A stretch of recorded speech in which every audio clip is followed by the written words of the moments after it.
A very good morning to you. I suppose the first question must be, do you think this is the end of the road for President Jacob Zuma? By all indications, yes. Given the man we are dealing with, there can always be additional further surprises. But I believe it is quite definitive that the NEC has taken a decision. It is the highest decision-making body of the party that said by the time the next election, the campaign for the 2019 election starts, President Zuma must be out of that position.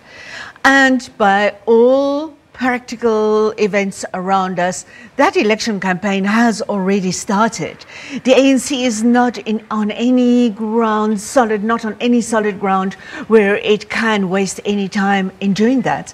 So all indications are the ball has been set rolling. It has been passed over to the top officials of the ANC, who are still divided, but there is a clear mandate from the NEC. And besides, there are also pieces of circumstantial evidence. Like I have heard, there is an alternative list waiting of who will be in a new cabinet by Cyril Ramaphosa. Talk to us about that, Prof. You've heard news about a possible list being out there that already exists that seeks to think that Cyril Ramaphosa might have his people in place. Indeed, in a research interview that I did with a person in KwaZulu-Natal who is normally very reliable in kind of information insights he shares with me, this was said that this person had seen a list of the new pending cabinet. And apparently this list was also shown around KwaZulu-Natal selectively. But who says, because Professor? They have to make sure they keep KZN on board, and there's representation of some people, KZN people on there. You know, the fact that there is a list there, that people are vouching for the formality, the authenticity of a list like that. And from history, we know in that third week of September 2008, when Kgalema Motlanthe replaced Thabo Mbeki, things moved pretty fast there. It was from an NEC decision in the early mornings of that Saturday to Mbeki going on national television that Sunday evening, reading out his resignation. And Motlanthe was in on Monday. I think it was Thursday, around Thursday next week. The ball was set rolling immediately, and Motlanthe then also announced a new cabinet when he assumed power. But then, Prof, let's talk about this with that possible list being out there. Who has already decided that the interim caretaker president would then be Cyril Ramaphosa?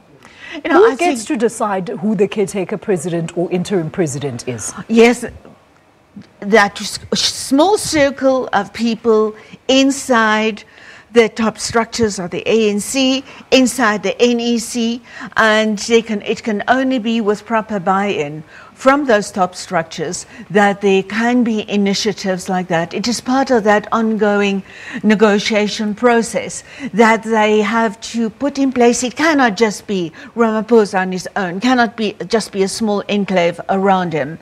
They have to plan thoroughly, and I'm sure it will also be a compromise group. And the fact that it will be a compromise group compromise in the sense of representing both factions of the ANC, it will have to be inclusive of that, and that can be one of the main tactics that they will be using in order to ensure buy-in into the composition of a next cabinet. Prof, I want to get your comment on this. I mean, we do know that the recall of President Zuma was actually not on the NEC's agenda, but it was raised from the floor. What does this say to you about such motions? We actually thought this might actually be raised in the elective conference in December, and here it sneaks up on us just a month later. Yes, it is not surprising that it has sneaked up on us, given that it was the whole thrust of the campaign to get turnover, to get a non-Zuma proxy as the new president of the ANC.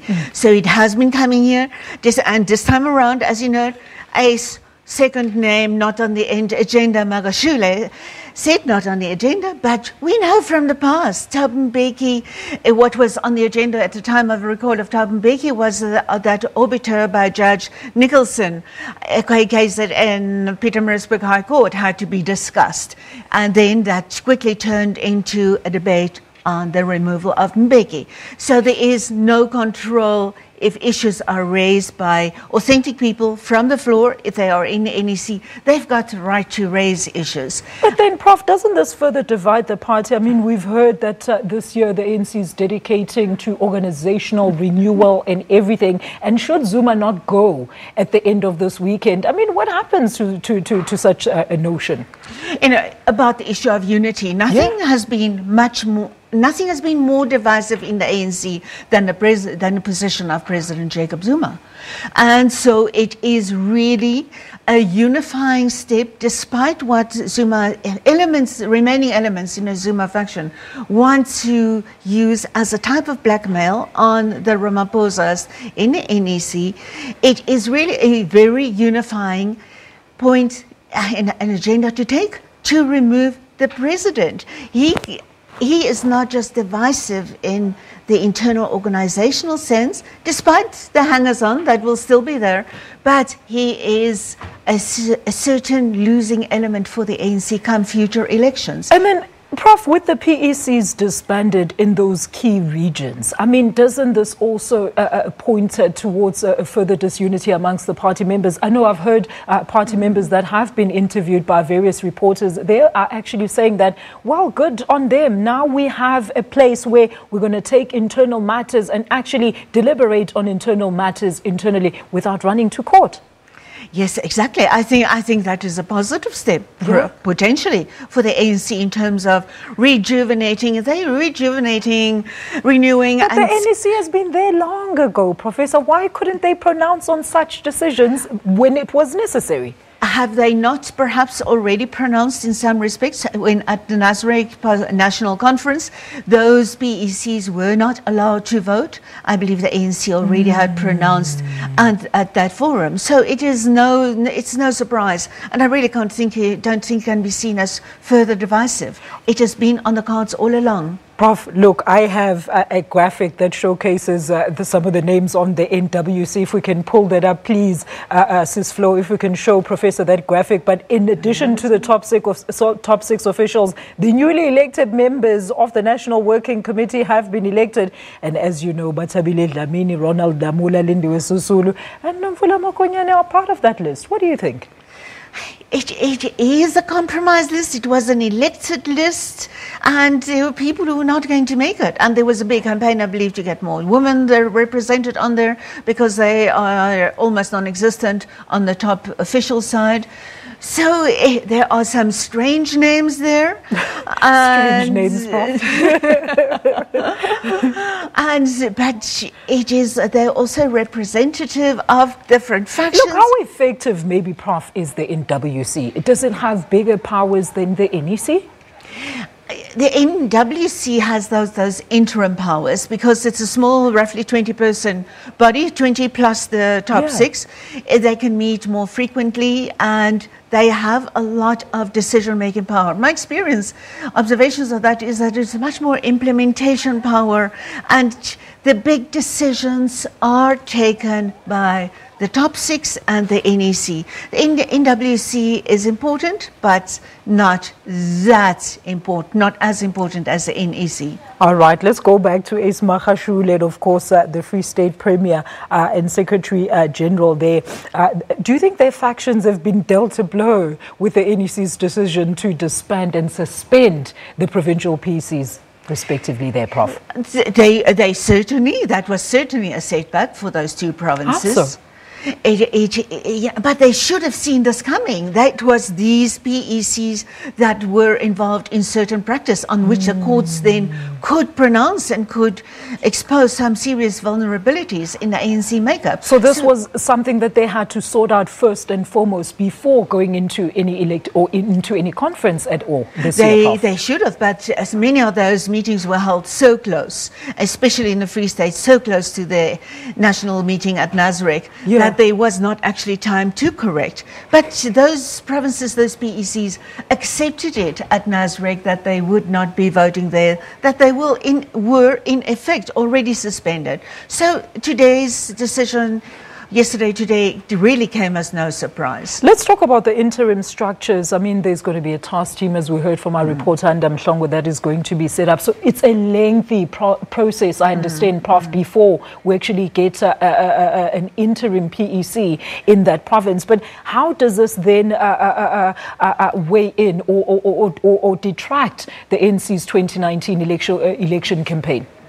You know, they would have a lot of house cleaning to do. They have a lot of house cleaning to do. It can probably be done within 2 to 3 months. I have little doubt that that would be ample time to do that. But the factions, we know, this one's going to say that and that one's going to go there and so forth. Prof, 3 months, realistic? Hopefully they have learned a lesson, you know, and if they do not have that protective hand in a top position in the ANC in the country to condone and override misdemeanors and bad processes, then perhaps they will, maybe they would have learned that it is the only way to do it, and that is the right, credible, ethical way.